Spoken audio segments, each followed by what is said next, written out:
Hello everyone and welcome to the Constraints tutorial. And in this tutorial we're going to talk about a new feature that came with Xcode called Constraints. And it replaces the old system and you can switch back and forth between these systems if you go into storyboarding and you press the file up here and then you check off this box Use Auto Layout. Now you're back at the way things were before this system, and we can verify this by dragging in the same button, pressing the button and going up here, and you can see that these auto-sizing, these strings and these sprots that we made prior to this new system, that you can still use these and work with these. And you would actually have to use these if you were making apps for older iPhones and older iOS versions, because the new feature called Constraints are only supported by the newer iPhones and the newer iOS. So let's go ahead and change it back to use Constraints.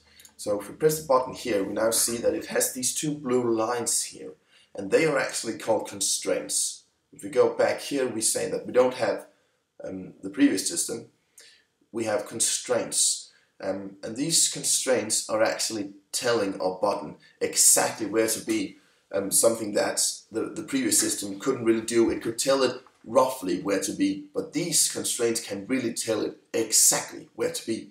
And well, I would say the constraints can both be very handy and they can be a real pain in the ass, because if we just have this view here, we move it around. Right now, it says that it should be leading space to super view, moving left to right, so it should have a leading space to the view here of 85 points. And the other blue line here says that it should be 86 points away from the super view. And that's exactly right here. And you can see if we change the size of the screen, our button stays there. And if we want it to be down here, you can say that now it changed the constraint to hug this side of the screen, and now it will stay exactly there. And that's very handy, but what if we just wanted it to be right here and not move down with the screen here? Well, then we would have to add constraints ourselves. And we do that by going down here to the middle button, and we pin it to a constraint that goes up here. That's what we need.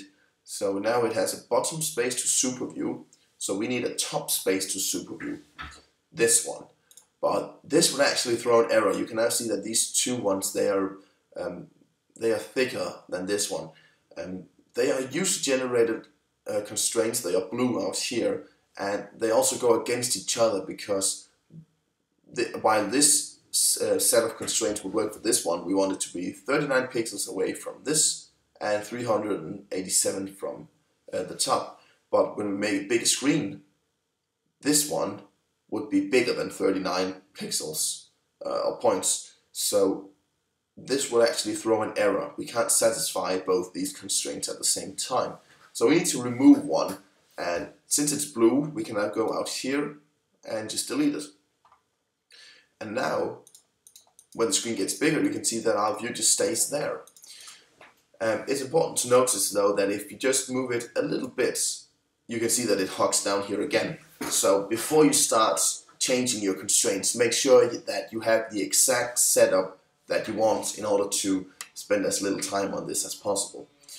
And that's actually how you just make it align itself different places on the view.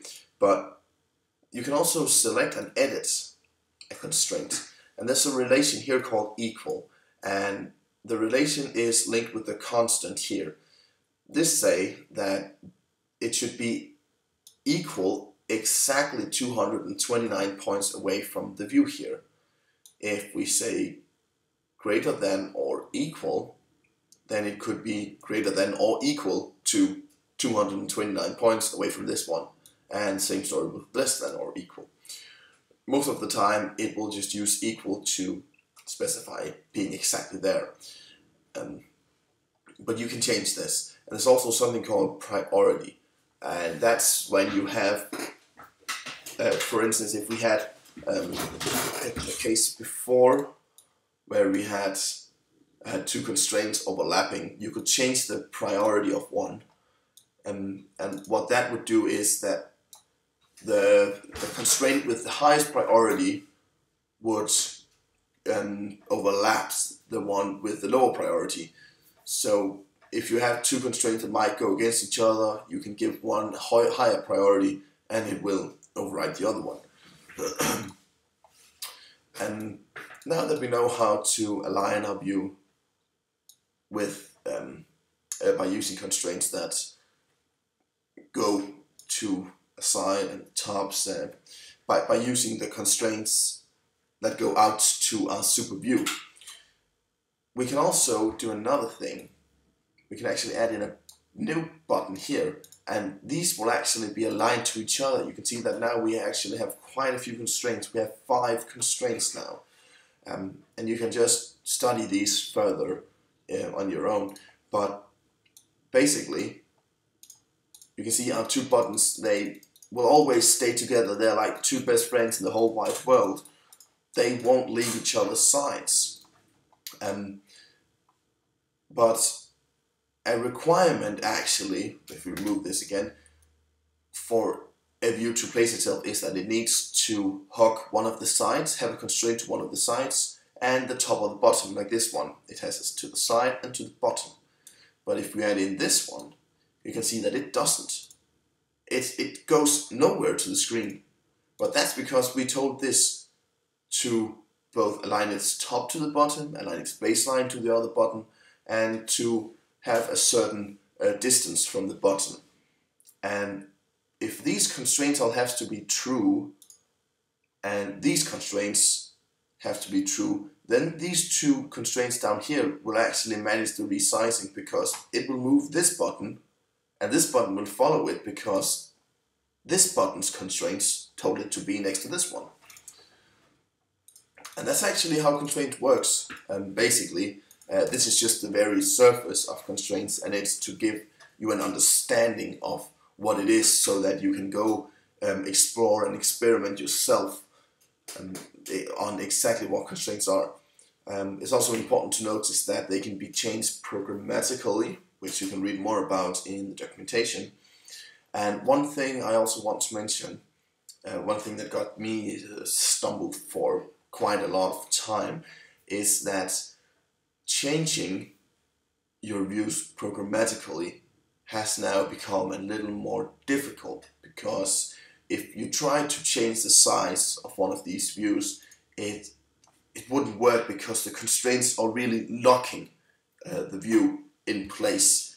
So if you are doing some work programmatically on your views and you're using constraints, make sure that the constraints are not what's actually preventing this change from happening.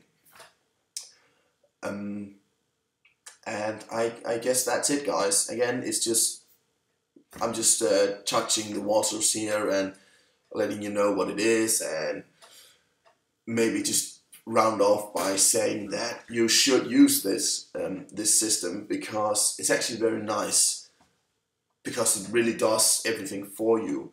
I mean, if you move in a lot of views, a lot of different views here, you can see that right now it's not really doing as intended, but most of the times that it will position itself the way it should be. Like these 2 buttons, they are behaving like we wanted. But if you just move this one in here, they're moving a little close. And the reason for that is that these buttons here are moving with the bottom view here, but this button is just staying here. So again, before, we want this to move with the 2 fellas down here. So we do this, and now it hugs the same sides as these, so it moves as well. We could also just align this button to the other buttons, and well, there's actually a lot of ways you can do it, but the main focus is that you just, first on, you just stack on all your views, all the views you need. Then you try and resize the view. Then you change your constraints. Because, again, if I move this, we're back at square one. So position your views the way you want them. Then change the constraints. And that's it, guys. I hope that it shed some light on this. It's a nice feature, but it's also a little complicated. It's also very logical, but I would say that you would encounter most of your problems if you were working programmatically with changing the sizes and positioning of your views. For instance, if you're making games, it could actually have an advantage of just using the old system. If you are also making games that want to support the older iPhones, then it's a requirement. And that's it, guys. So let me know if you have any questions. And again, this video is scratching the surface. You need to do the deep exploring if you want to go deep into the very essence of constraints. So I hope you could use it, and let me know on my forum if you have any questions or any feedback to me on these videos, or if you have a video request. So thanks for watching, and I'll see you guys next time.